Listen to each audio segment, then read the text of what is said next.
तो बेटा अब ध्यान से सुनो। हेलो, हमारा अगला टॉपिक है फेजर डायग्राम। रेजिस्टेंस, कॉइल और कैपेसिटेंस, तीन चीजें हैं यहाँ इस चैप्टर में। पूरा चैप्टर इन्हीं तीन के आसपास घूमता रहता है। ये क्या है, कैसे काम करते हैं, फेजर डायग्राम क्या है। देखो बेटा, तुम्हारे सिलेबस का 50% पोर्शन तो कट हो चुका है इस साल, सीबीएसई से भी आईएससी से भी। जो बड़े बड़े डेरिवेशन थे सब नदारद है, लेकिन बचे हैं ट्रिकी वाले, लॉजिक वाले, दिमाग वाले। तो ध्यान से समझना। सबसे पहले तीन कंपोनेंट होते हैं, कॉइल,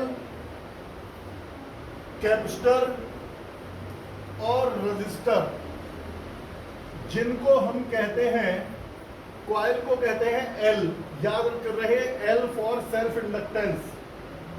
कॉइल के सेल्फ इंडक्टेंस का सिंबल था एल।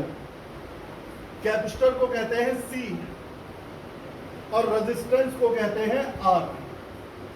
जो मैं आज बता रहा हूं ये आने वाले अगले 2 दिन में इनके प्रूफ होंगे। आज मैं इतना बेसिक बता दे रहा हूं कि ये सारा समझ में आ जाएगा आप लोगों को। प्रूफ अभी मतलब इनके दोबारा होंगे कि ये आया कहां से।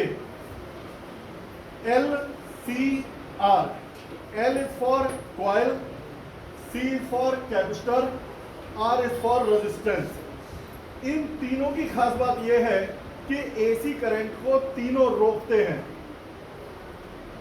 यदि आप एसी करंट को कॉइल में से पास करोगे तो कॉइल उसे रोकेगा। क्यों रोकेगा, जरा गौर से सुनो।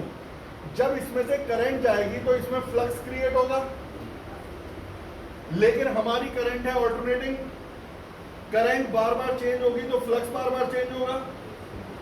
फ्लक्स जिस कारण से चेंज होता है कॉइल उसका अपोज करती है, लेंज रूल। तो वो तो करंट के कारण ही फ्लक्स चेंज हो रहा है, ना ये करंट आती ना फ्लक्स चेंज होता।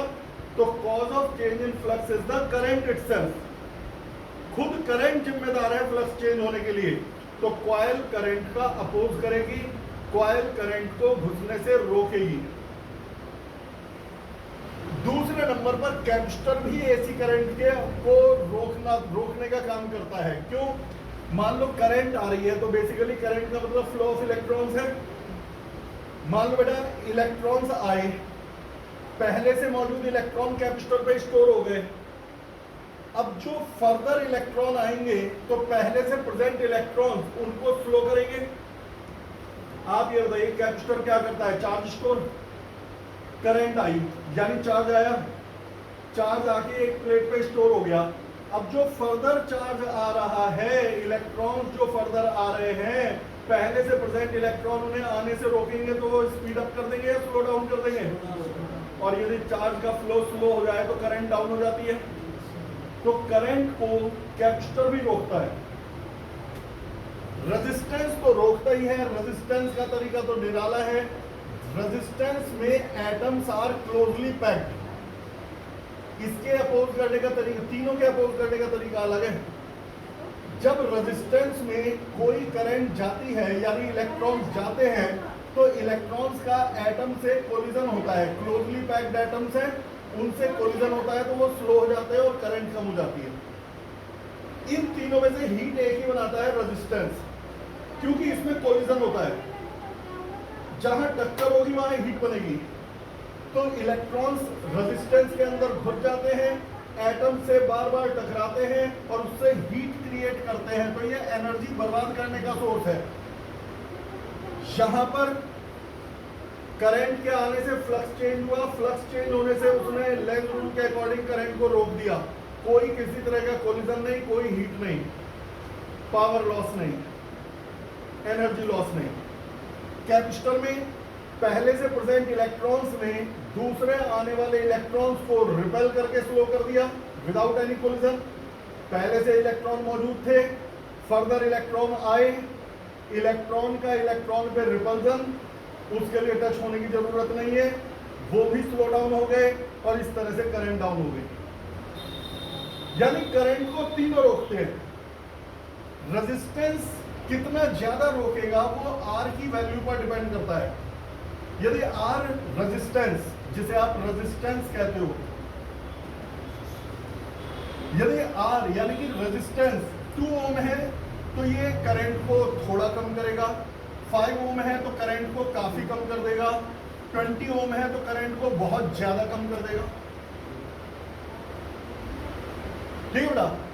अब कॉइल के केस में और कैपेसिटर के केस में रेजिस्टेंस नहीं होता, कॉइल के केस में होता है एक्सेल, जिसे कहते हैं इंडक्टिव रिएक्टेंस। यूनिट इसकी भी ओम है, आसान भाषा में समझ लो ये कॉइल का रेजिस्टेंस है, एक तरह से है नहीं रेजिस्टेंस। एक्सेल की भी यूनिट ओम है। यदि मैं कहता हूं एक्सेल यानी कॉइल का रिएक्टेंस 5 ओम है तो इसका मतलब है ये करंट को उतना ही अपोज करेगा जितना एक 5 ओम का रेजिस्टेंस करता है। सर्किट में 5 ओम का रेजिस्टेंस लगा दो या ये कॉइल लगा दो, करंट पर एक जैसा असर देखने को मिलेगा, करंट उतनी ही डाउन होगी। डाउन तीनों करते हैं। यदि एक्सेल की वैल्यू 30 ओम है तो ये 30 ओम का रेजिस्टेंस लगाओ या फिर ये कॉइल लगाओ, ये दोनों आने वाली करंट को बराबर अपोज करेंगे। बस इसका नाम अलग दे रखा है, इसे आर ना कह के एक्सेल बोलते हैं। एक्सएल पढ़ते हैं इंडक्टिव रिएक्टेंस, यूनिट ओम है। कैपेसिटर के केस में ये भी करंट को रोकता है, ये कितना रोकेगा उसका पता चलता है एक्ससी से, एक्ससी जिसका फुल फॉर्म है कैपेसिटिव रिएक्टेंस। इसकी भी यूनिट ओम है। मैंने कहा एक्ससी इज इक्वल टू 5 ओम, तो सर्किट में 5 ओम का रेजिस्टेंस लगा दो एसी के रास्ते में, या ये वाला कैपेसिटर लगा दो, ये दोनों एसी करंट को बराबर अपोज करेंगे।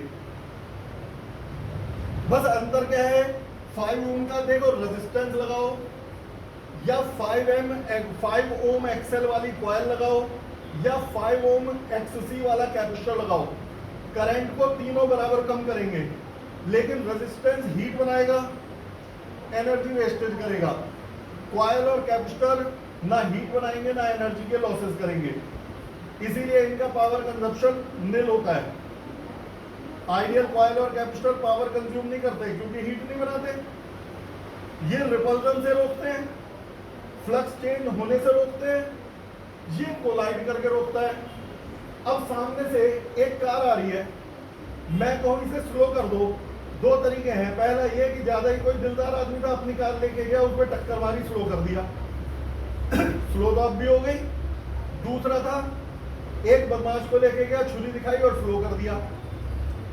भले ही छुरी दिखा के स्लो किया, काम तो बराबर हो गया, लेकिन यहाँ खून खच्चर तो नहीं हुए, वहां तो एक्सीडेंट करवा दिया। तो रोकने के तरीके अलग अलग हैं। तो पता बेटा आर क्या कहलाता है, रेजिस्टेंस। एक्सेल क्या कहलाता है बेटा, इंडक्टिव रिएक्टेंस। और एक्ससी कहलाता है कैपेसिटिव रिएक्टेंस। यूनिट तीनों की ओम है। तीनों के फॉर्मूले एक जैसे हैं, जैसे resistance is equal to V upon I, तो XC भी V अपॉन I है और XL भी V अपॉन I है। यानी टेक्निकली देखा जाए तो ये है सब रेजिस्टेंस।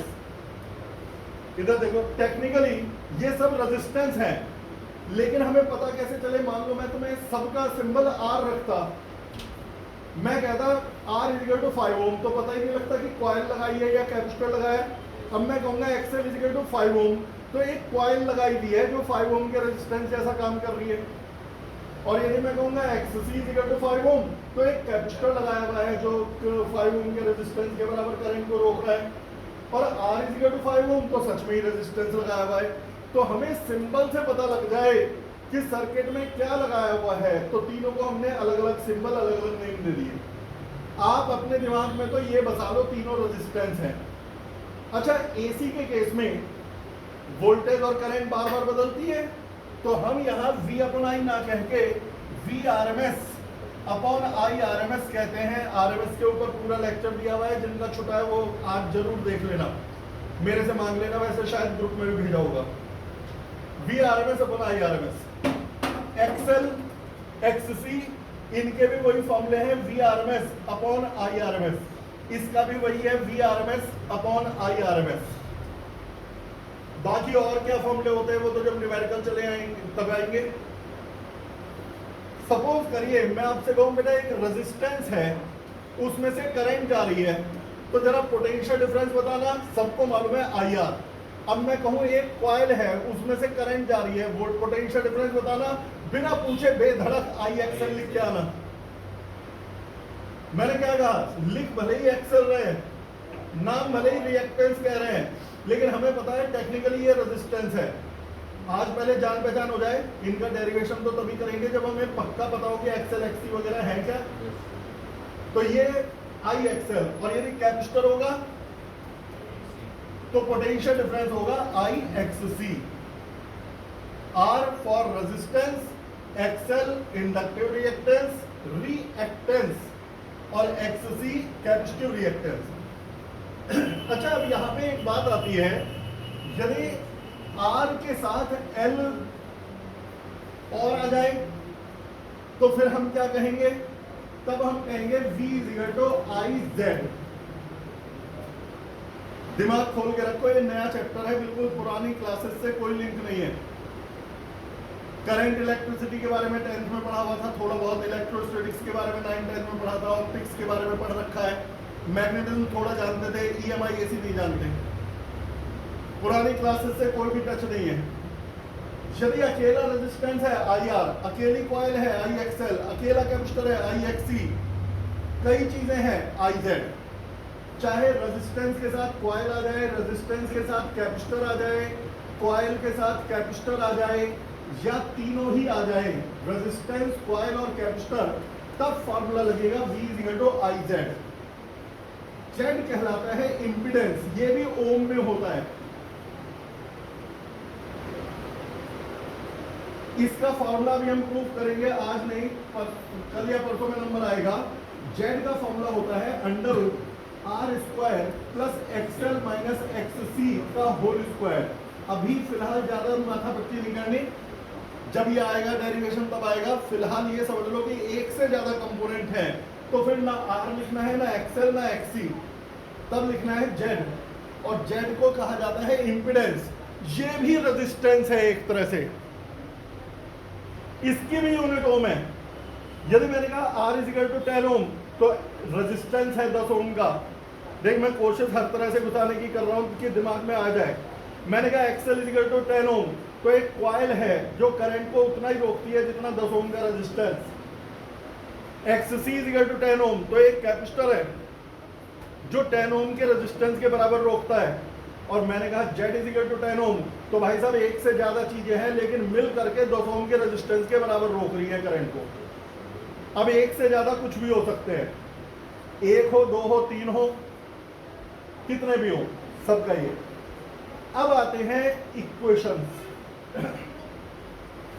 देखिए बेटा, फेजर डायग्राम क्या होते हैं और इनकी इक्वेशंस क्या है, इन सभी के प्रूफ आपको मिलेंगे कल के लेक्चर में।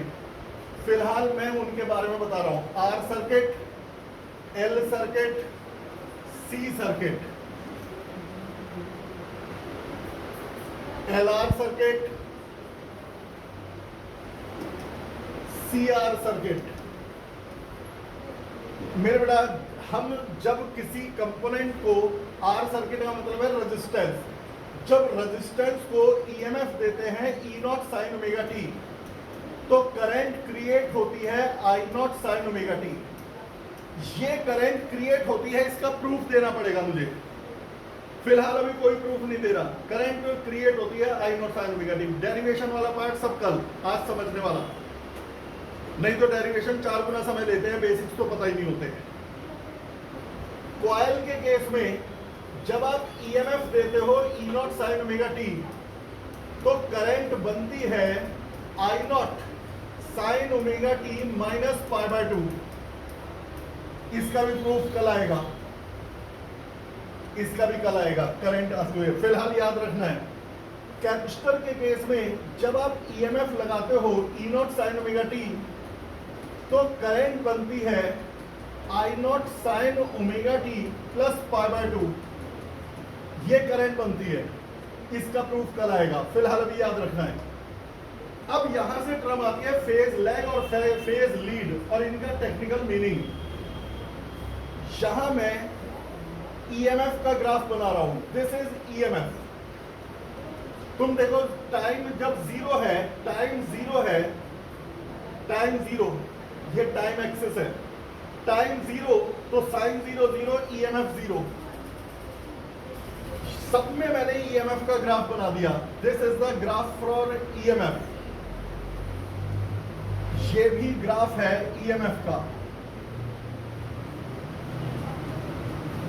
अब इसी में करंट का ग्राफ बनाऊंगा, तब तुम्हें फेज लैग और फेज लीड का पता चलेगा। साइन के आगे जो लिखा होता है वो फेज कहलाता है। तो यदि मैं कहूं ईएमएफ का फेज क्या है, ओमेगा टी, करंट का फेज क्या है, ओमेगा टी, बताओ ईएमएफ का फेज क्या है, करंट का फेज क्या है, यानी दोनों में किसका फेज ज्यादा है या सेम है? तो हम लिखेंगे E and I are in same phase, E and I are in same phase. अच्छा यहां बताओ ईएमएफ का फेज क्या है, करंट का फेज, किसका फेज ज्यादा है, ईएमएफ का। कितना ज्यादा है? तो हम लिखेंगे E leads I by pi by 2। Lead का मतलब इसका फेज ज्यादा है। या हम ऐसा भी लिख सकते हैं, आई, आज की वीडियो तो देख ही लेना दोबारा और स्टोर करके रख लेना कहीं पे। I lags behind, lags behind का मतलब कम रह जाना। I lags behind E by pi by 2। तो आप चाहे तो ये बोलो चाहे ये बोलो, दोनों का मतलब एक है। या तो कह दो ई ज्यादा है यानी E leads the current by pi by 2, या आप कह दो current lags behind the EMF by pi by 2।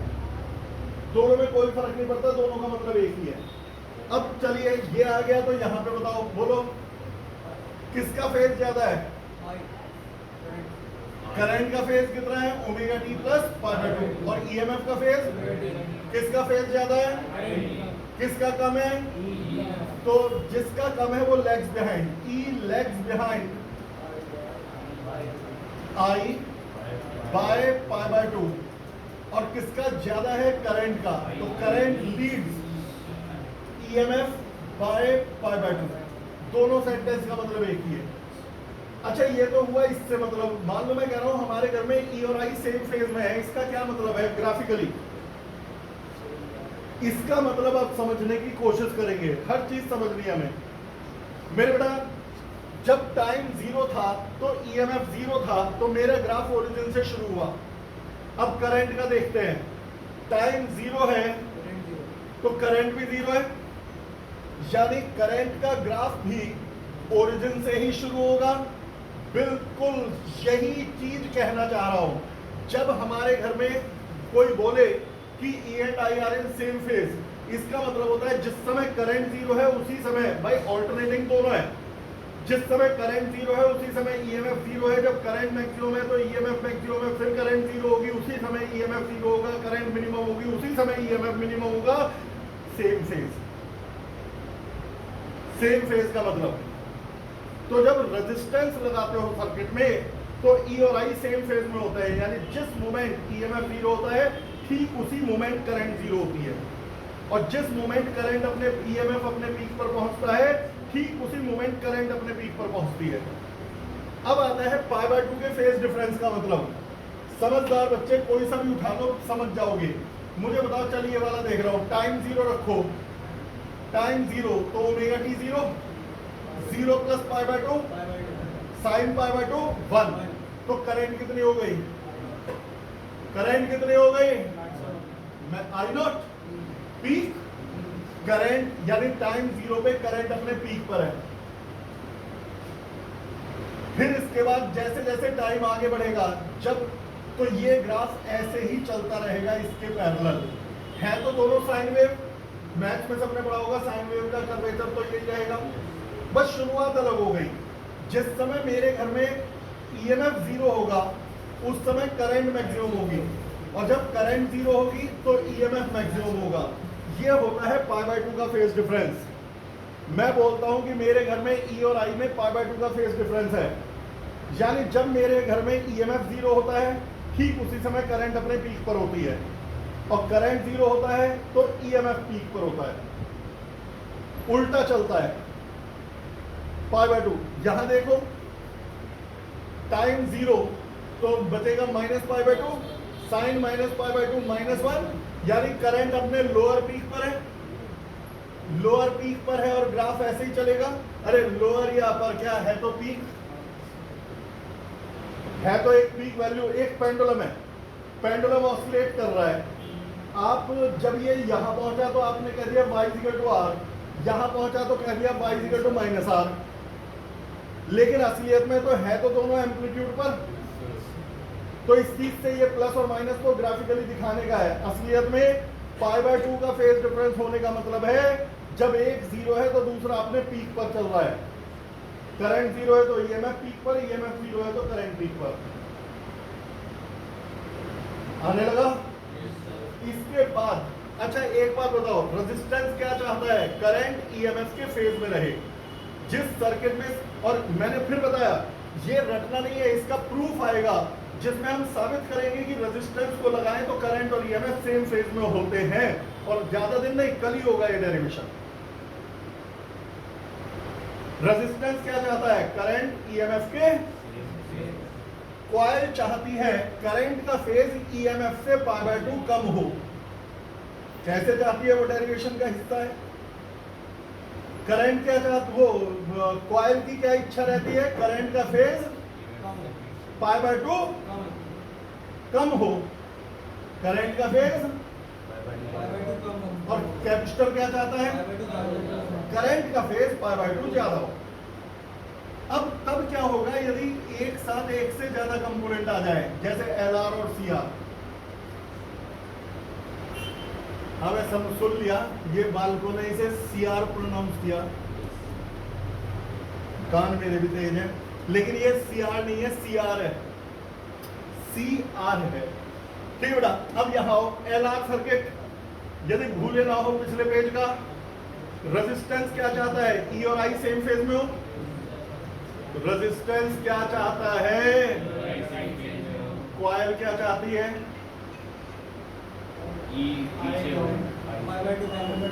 Coil क्या चाहती हो? करंट का फेज पाई बाय 2 कम हो, ईएमएफ लीड करे। देख लो इन्हें, कॉइल क्या चाहती है? फेज कम हो, और कैपेसिटर क्या चाहता है? करंट का फेज पाई बाय 2 ज्यादा हो।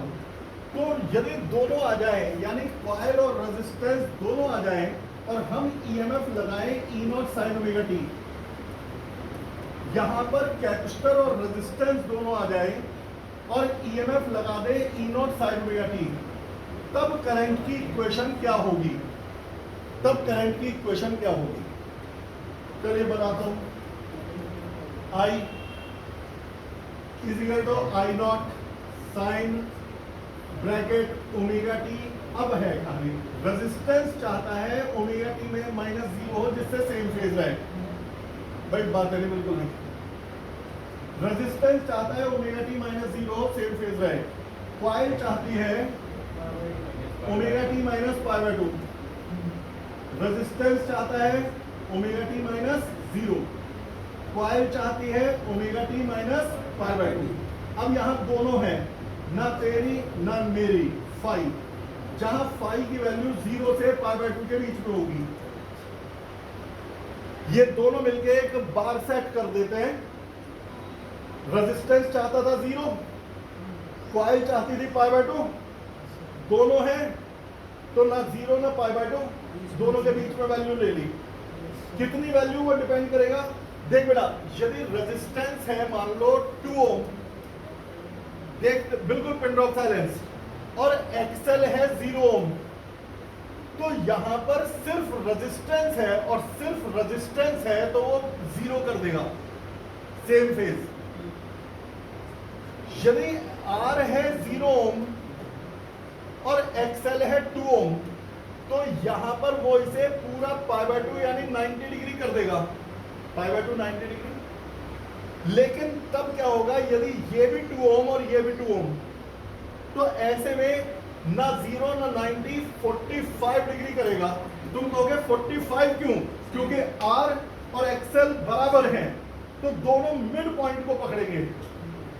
R चाहता है 0 के पास आओ, XL चाहता है 90 के पास आओ, दोनों बराबर हैं, तो 0 और 90 का मिड पॉइंट पकड़ लेंगे। लेकिन कभी किसी न्यूमेरिकल में ये 10 डिग्री आ गया तो मैं बिना देखे समझ जाऊंगा R बड़ा है। R क्या चाह रहा था? 0 आए। XL चाह रहा था 90 आए। 0 तो नहीं आया, लेकिन 0 के बहुत करीब आ गया, यानी R की वैल्यू XL से बहुत बड़ी है। R पता चला 10 ओम है और XL जो है 2 ओम है। रेजिस्टेंस हाई है, हीट ज्यादा बनेगी। भाई जिस सर्किट में रेजिस्टेंस ज्यादा वो हीट ज्यादा बनाते। और यदि कहीं आ गया ये 80 डिग्री, अब बताओ क्या ज्यादा है, R या XL? क्योंकि वो चाह रहा था 90 रहे, 90 नहीं हुआ, 90 के पास तो ले आया। ये सर्किट बढ़िया सर्किट कहलाते हैं, क्योंकि कॉइल जो है हीट नहीं बनाती। हम तो चाहते हैं रेजिस्टेंस हो ही ना, जिससे सर्किट्स में हीट बर्बाद ना हो, लेकिन रेजिस्टेंस मजबूरी में आ जाता है, क्योंकि बेटा जिस कनेक्टिंग वायर को भी लगाओगे सुपर कंडक्टर थोड़ी ना है, कुछ तो रेजिस्टेंस लेके आएगा। पुराने जमाने में बल्ब चलते थे, पीले पीले बल्ब, पता नहीं तुमने देखे नहीं देखे, गर्म हो जाते थे बहुत ज्यादा। वो होते थे रेजिस्टेंस के बने हुए, हीट बहुत बनाते थे, पावर बहुत खाते थे। 100 वाट का बल्ब आता था, इतनी मंदी से रोशनी करता था और गर्मी दुनिया भर की। आजकल आते हैं कॉइल वाले, ये गर्म नहीं होते, लाइट ज्यादा भेजते हैं। समझ गए? आजकल क्या है, रेजिस्टेंस बेस्ड या कॉइल बेस्ड? तो हीट खत्म कर दी, पावर कंजर्व, लेकिन हीट को पूरा खत्म नहीं कर पाए, काफी कम कर दिया है। थोड़ा सा रेजिस्टेंस, जिस मटेरियल से वो बना है उसमें रेजिस्टेंस तो होगा, और यदि रेजिस्टेंस होगा थोड़ी बहुत तो हीट बनेगी, लेकिन पहले के कंपैरिजन में कम कर दिया है। इसीलिए आजकल ज्यादा एफिशिएंट है। आज 10 वाट की एलईडी पुराने 100 वाट के बल्ब से ज्यादा लाइट दे रही है, और बिना हीट बनाए हुए। आजकल जमाना कॉइल और कैपेसिटर बेस्ड का है, रेजिस्टेंस की चीजों को अवॉइड कर रहे हैं, मजबूरी में आ जाए तो आ जाए। चल भाई, ये भी समझ में आने लगा। फिलहाल ना मैं 80 लिख रहा, वो तो न्यूमेरिकल बताएगा क्या आएगा। मैं लिख रहा हूं 5 की वैल्यू 0 से π/2 के बीच में। अब CR सर्किट, मेरे बेटा CR सर्किट की बात करो। कैपेसिटर क्या चाहता है? करंट की equation I0 sin omega t plus π/2। Capacitor चाहता है करंट लीड करे। कैपेसिटर क्या चाहता है? बाय। अब यहां पे मेरे बताने से पहले आप बता सकते हो भाई ये कौन सा सर्किट था, एक और पेज है। ये सर्किट CR है, तो करंट की इक्वेशन होगी I0 sin omega t। Resistance चाहता है +0 और कैपेसिटर चाहता है +π/2 +5, जहां 5 लाइज बिटवीन 0 एंड π/2। आ गया? ये है। अच्छा, फेजर डायग्राम क्या होता है? अब देखिए, इस ग्राफ को फेजर डायग्राम कहा जाता है। आपके सिलेबस में फेजर डायग्राम लिखे हुए हैं स्पेशली, सभी CBSE ISC दोनों में, तो इसे ध्यान से समझना, थ्योरेटिकल पार्ट है। फेजर डायग्राम एक ग्राफ है जो मैं सबको एक साथ बना करके दिखाऊंगा। ये पोलर ग्राफ है। मान लो बेटा EMF का फेज है ओमेगा t, तो मैंने यहां एंगल बनाया omega t, phase is angle omega t, और पीक वैल्यू है E0, तो मैंने ये बना दिया E0। इस ग्राफ से पता चल जाता है पीक वैल्यू कम है या ज्यादा है। यदि पीक वैल्यू किसी कारण से कम हो गई तो इसकी लेंथ कम हो जाएगी। अभी तो वेरिएबल में चल रहा है ना, न्यूमेरिकल जब आएगा तब पता चलेगा असली। और यदि पीक वैल्यू ज्यादा हो गई तो इसकी लेंथ ज्यादा हो जाएगी, यानी लेंथ बताती है पीक वैल्यू कितनी है, और ये बताता है फेज एंगल। अब जैसे यहां करंट का ये फेज है ओमेगा टी, ईएमएफ का फेज, और पीक वैल्यू है ई नॉट। करंट का फेज है ओमेगा टी प्लस फाइव, तो मैंने ओमेगा टी के आगे फाइव और जोड़ दिया, और पीक वैल्यू आई नॉट। यहां दोनों फेजर डायग्राम आ गए। यदि आप बेटा देखते हैं कि ईएमएफ का फेज है बस यहां तक ओमेगा टी, और पीक वैल्यू है ई नॉट। करंट का फेज है ओमेगा टी से फाइव आगे, ओमेगा टी प्लस फाइव, और पीक वैल्यू आई नॉट। तो इस ग्राफ से आप क्या क्या इंटरप्रेट कर सकते हैं? करंट का फेज ईएमएफ के फेज से ज्यादा है, करंट इज लीडिंग, और करंट की पीक वैल्यू ईएमएफ की पीक वैल्यू से कम है। डेली लाइफ में करंट की वैल्यू ईएमएफ से कम ही होती है, डेली लाइफ में, रूटीन में। आपके घर में एसी को देखो तो ईएमएफ तो जा रहा है 220 वोल्ट आरएमएस, और करंट ले रहा है 10 एम्पियर। अपने घर में रूटीन की बात कर रहा हूं, फैक्ट्रियों की बात नहीं कर रहा। रूटीन में यदि आप घर में पानी की मोटर चला रहे हो, वोल्टेज तो वो ले रहा है 220, और करंट ले रहा है 8 एम्पियर से 15 एम्पियर, डिपेंडिंग की कितनी पावर की मोटर है। पीक वैल्यू करंट की हमेशा कम होती है डेली लाइफ में, तो करंट वाली ग्राफ की लाइन थोड़ी छोटी बनाते हैं ईएमएफ से। भाई इससे ज्यादा डिटेल में समझा नहीं सकते, पूरा फेजर का इसका सारा बता दिया मैंने एक लेक्चर में। आज का जिसका मिस हो गया होगा भाई बहुत ही गलत हुआ। अगले पर आओ। अच्छा, लेकिन क्या ये गारंटी है कि हमेशा करंट का फेज कम होगा? भैया बहुत सी फैक्ट्रीज ऐसी हैं जहां बहुत हाई करंट की जरूरत होती है, तो ये भी कहना गलत है कि करंट का पीक वैल्यू ईएमएफ से ज्यादा हो नहीं सकती, लेकिन डेली लाइफ में नहीं होती। अब दूसरा खुद बोलो, ईएमएफ का पहले फेज बनाया ओमेगा टी और ई नॉट, करंट का फेज ओमेगा टी प्लस 5 होता तो आगे जाता, -5 है तो उल्टा आ जाओ।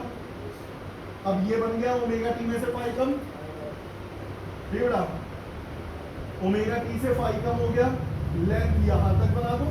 अभी जब वेरिएबल में है फिर तो हमारी मर्जी पे चल रहा है कितना बनाना है। जब कभी डिजिट मिलेगी तब का तब देखेंगे। अच्छा जी, अब यहां पर बताओ, ईएमएफ का phase omega T, peak value E not. भाई मैं सबसे कह रहा हूं, ये जो अगले 2 चैप्टर सबसे भयंकर है, एसी और ऑप्टिक्स। ऑप्टिक्स लेंथ में मार देगा, और एसी जो है समझने का है। एक दिन छुटा तो फिर वो बात नहीं आ सकती कितने भी कोशिश कर लो। तो कोशिश ये करो जब तक बहुत ही बड़ी मजबूरी ना हो, क्लास मिस ही ना हो बिल्कुल, ना आप करो ना हम करें, अपना डेली मिले यहाँ। वीडियो ही होता है भाई, आप दोबारा बीच में रोक के क्वेश्चन थोड़ी पूछ लोगे, आमने सामने की बात पढ़ाई अलग होती है। चलो समझ में आ गया। करंट का फेज बताओ किधर बनाओ, ऑनवर्ड या बैकवर्ड? कितना ऑनवर्ड? तो मैं यहां से 90 डिग्री आगे चला जाऊंगा प्लस π/2, और ये बना दूंगा करंट की पीक वैल्यू, थोड़ी सी छोटी बस इससे, ठीक है। ईएमएफ पहले बना दूं ओमेगा टी और ई नॉट। अब ऑनवर्ड π/2 या बैकवर्ड? बैकवर्ड π/2 यहां कहीं आएगा। अब जगह कम पड़ गई, मैंने यही बना करके छोड़ दिया, π/2 नीचे चला गया मैं, ठीक है। इस वाले में ओमेगा टी फेज, यही ईएमएफ का और यही करंट का, तो पीक वैल्यू एक ही लाइन पे बना देना कि भाई ये दोनों के लिए सेम है। अब बताओ कुछ क्लियर हुआ? जब हम कहते हैं बेटा ई और आई सेम फेज है घर में, तो इस बात का मतलब क्या होता है? जिस समय ईएमएफ जीरो उसी समय करंट जीरो, और जब ईएमएफ पीक, जब हम कहते हैं फेज डिफरेंस π/2 का है, तो एक जीरो तब दूसरा पीक, और दूसरा जीरो पहला पीक। जब ये जीरो ये अपने पीक पर, और ये जीरो तो ये अपने। अच्छा, जब हम कहते हैं π/2 और जीरो नहीं, फाई का फेज डिफरेंस है, तो जब ये जीरो है तो ये जीरो नहीं है और पीक पे भी नहीं है, बीच में कहीं पे है।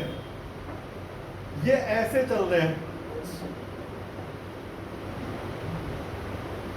जब ये जीरो है तब जीरो होता तो सेम फेज, पाई बाय 2 होता तो पीक।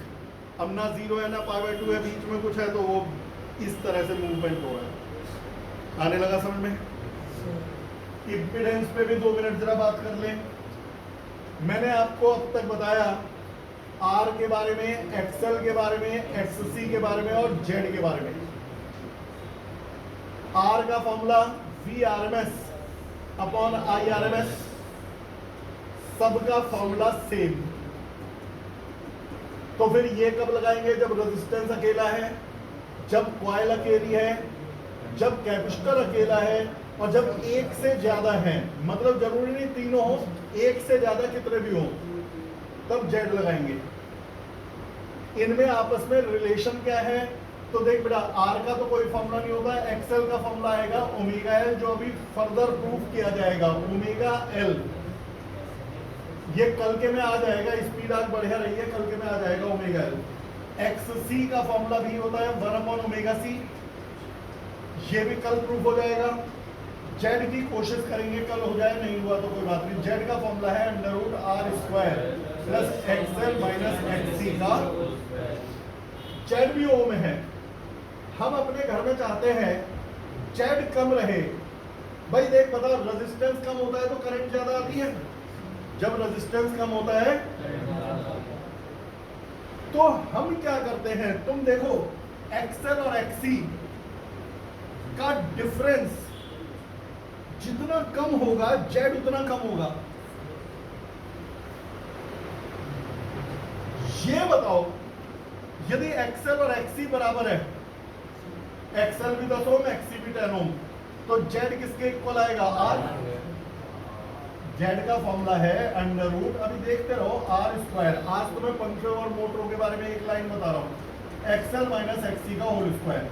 किसी सर्किट में कॉइल और कैपेसिटर बराबर वैल्यू के है, एक्सएल भी 10 ओम का है, एक्ससी भी 10 ओम का है, तो जेड किसके बराबर होगा?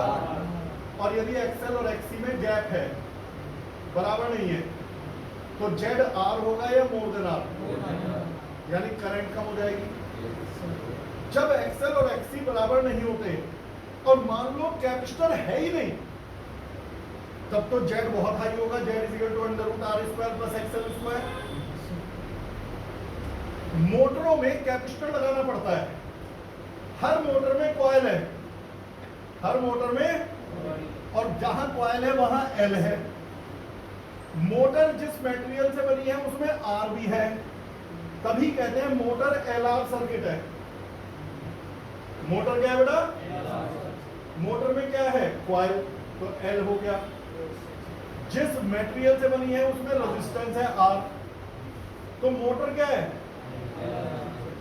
तो मोटर का जो जेड होता है इंपीडेंस, कैपेसिटर नहीं होता मोटर में यूजुअली, तो जेड का फॉर्मूला बोलना क्या होगा? √। ये मोर देन आर वैल्यू बोली आपने, इक्वल टू आर।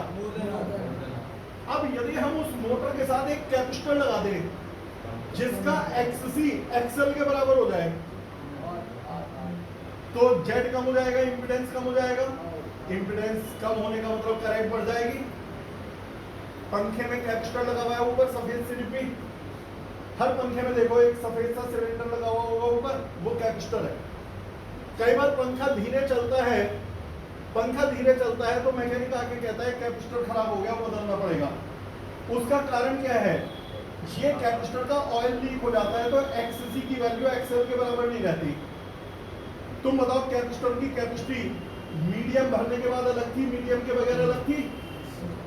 जब मीडियम नहीं है तो कैपेसिटी कुछ और, मीडियम है तो कुछ और। तो इसमें कई बार ज्यादा पंखा देर तक चलता रहे, गर्म हो जाए, तो ये कैपेसिटर के अंदर से ऑयल निकल जाता है और एक्ससी एक्सएल के बराबर नहीं रहता। और जब एक्सएल एक्ससी के बराबर नहीं रहता तो जेड की वैल्यू हाई हो जाती है। इंपीडेंस हाई होने से करंट डाउन हो जाती है, करंट डाउन होने से पंखा धीरे चलता है। मैकेनिक आता है, कैपेसिटर खोला, दूसरा लगाया, पंखा फुल पे चल गया, क्योंकि अब उसने फिर एक्सएल को एक्ससी के बराबर कर दिया है। और जब एक्सेल को एक्सी से बराबर कर दिया तो जेड की वैल्यू आर हो गई, और जेड की वैल्यू मिनिमम होने से करंट मैक्सिमम हो गई, पंखा तेज चल गया। लेकिन यहाँ पर इंडियन मैकेनिक जो है हर एक पंखे में एक ही कैपेसिटर ठूस के चले जाते हैं, जबकि सबकी कॉइल्स के एक्सेल अलग है। बाजार में कोई पंखा हल्का आता है, कोई भारी आता है, किसी की